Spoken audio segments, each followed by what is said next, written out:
Hi friends, இன்றைக்கி பார்த்தீங்கன்னா நம்ம முட்டை கிரேவி தான் பார்க்க போகிறோம். அதுக்கு ஒரு கடாய் வச்சுருக்கேன். கடாய் நல்லா சூடாயிடுச்சு. ஒரு 1.5 ஸ்பூன் கடலெண்ணெய் சேர்த்துக்கலாம். எண்ணெய் நல்லா சூடாகட்டும். எண்ணெய் நல்லா சூடாயிடுச்சு. இப்போ சிம்மில் வச்சுருங்க. இது கூட ஒரு 1/4 ஸ்பூன் மஞ்சத்தூள், 1/4 ஸ்பூன் சில்லி பவுடர், 1/4 ஸ்பூன் பெருங்காயத்தூள், 1/4 ஸ்பூன் சால்ட் இதெல்லாம் சேர்த்து எண்ணெயில் இந்த மாதிரி மிக்ஸ் பண்ணி விட்டுருங்க.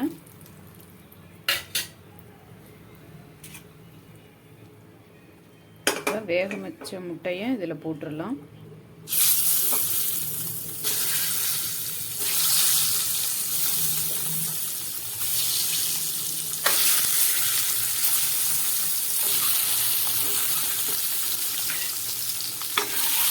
போட்டுட்டு இந்த மசாலா போடணும். ஒரு 2 நிமிஷம் வறுத்து எடுத்துருவோம்.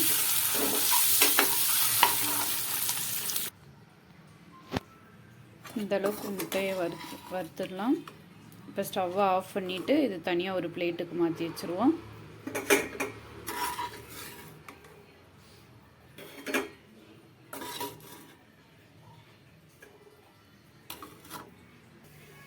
இப்போ அதே கடாயில் பார்த்தீங்கன்னா ஒரு 2 ஸ்பூன் கடலெண்ணெய் சேர்த்துருக்கேன்.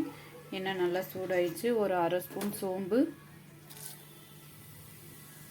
நல்லா பொரிஞ்சிருச்சு.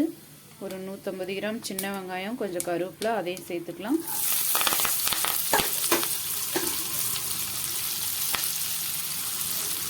சேர்த்துட்டு வதக்கி விட்டுருங்க.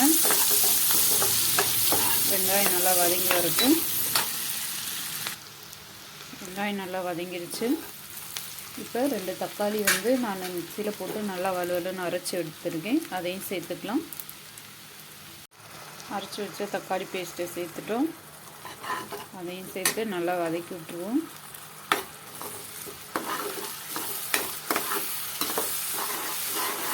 ஒரு 2 நிமிஷம் நல்லா வதங்கட்டும். தக்காளி நல்லா வதங்கிடுச்சு. இப்போ இஞ்சி பூண்டு பேஸ்ட்டு பார்த்திங்கன்னா ஒரு 1.5 ஸ்பூன் சேர்த்துக்கிறேன்.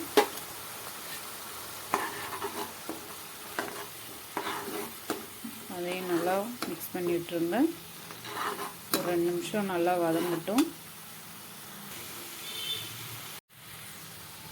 வெங்காயம் தக்காளி நல்லா வதங்கிடுச்சு. இப்போ பார்த்திங்கன்னா ஒரு 2 ஸ்பூன் குழம்பு மிளகாய் தூள், 1/2 ஸ்பூன் பார்த்திங்கன்னா கரம் மசாலா இதை சேர்த்து நல்லா வதக்கி விட்டுறலாம்.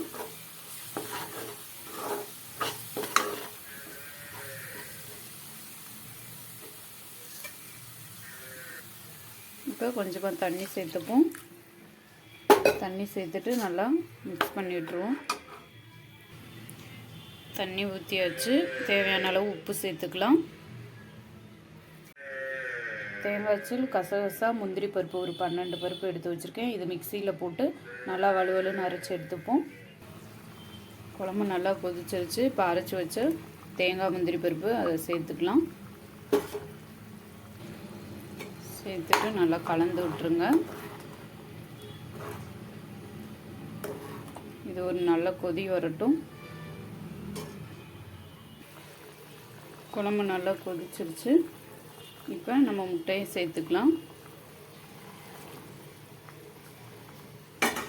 இப்போ மூடி போட்டு ஒரு 10 நிமிஷம் நல்லா கொதி வரட்டும்.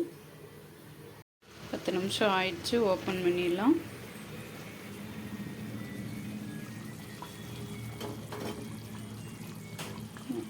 முட்டை கிரேவி சூப்பராக ரெடி ஆயிடுச்சு.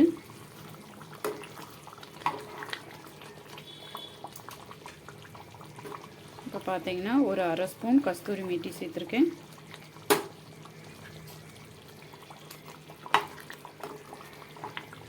இப்போ ஸ்டவ் ஆஃப் பண்ணிடலாம். சூப்பராக முட்டை கிரேவி ரெடி ஆயிடுச்சு. நீங்களும் வீட்டில் இதே மாதிரி ட்ரை பண்ணி பார்த்துட்டு எப்படி இருக்குன்னு எனக்கு கமெண்ட் பண்ணுங்கள் ஃப்ரெண்ட்ஸ். உங்களுக்கு இந்த வீடியோ பிடிச்சிருந்துச்சுன்னா லைக் பண்ணுங்கள், ஷேர் பண்ணுங்கள், சப்ஸ்கிரைப் பண்ண மறந்துடாதீங்க. Bye friends. தேங்க்யூ.